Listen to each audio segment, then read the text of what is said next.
Salut à tous, j'espère que vous allez bien. Aujourd'hui on se retrouve dans une nouvelle vidéo pour une suggestion de traduction à la version du CAPES d'Espagnol 2020. Comme l'autre fois, n'hésitez pas à laisser dans les commentaires vos suggestions de traduction et éventuellement les erreurs que j'aurais pu faire dans celle-ci. N'oublie pas aussi de laisser un like si le contenu t'a plu et de t'abonner à la chaîne pour encourager mon travail. Sur ce, place à la lecture. Ma tante Lala, quatrième fille de Théophila, était la plus belle femme que j'avais vue de ma vie.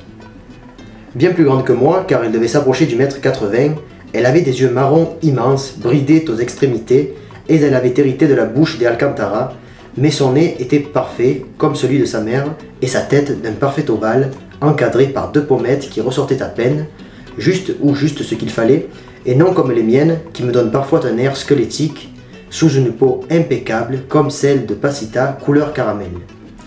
Moi, je me rappelais l'avoir vue l'été dernier lorsqu'elle débarqua à Almansilla avec son fiancé après avoir passé plus de 10 ans à l'étranger. Et dans tout le village, les gens ne parlèrent d'autre chose jusqu'à ce que nous rentrassions à Madrid.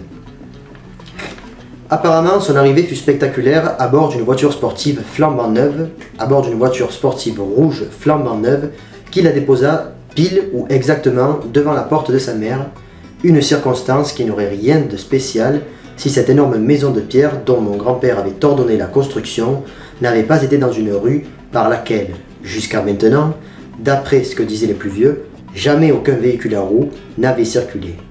Car les anciens bâtiments qui étaient toujours debout sur les deux trottoirs avaient des balcons en saillie si profonds que n'importe quelle voiture aurait détruit son toit contre eux, toutes, sauf celle du copain du fiancé à Lala, qui passa proprement sous les poutres en bois, indemne malgré la pluie de sciure qui lui tomba dessus.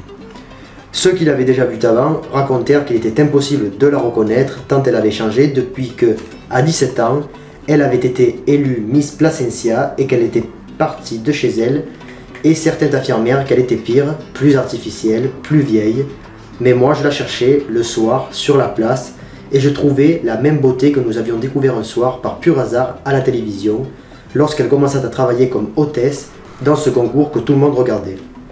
Maman dit que cela ne l'étonnait pas et depuis ce jour-là, elle et la tante Conchita l'appelaient la Valette parce qu'elle disait qu'elle était comme sa mère, mais cela faisait rire son père et il ne ratait aucune émission.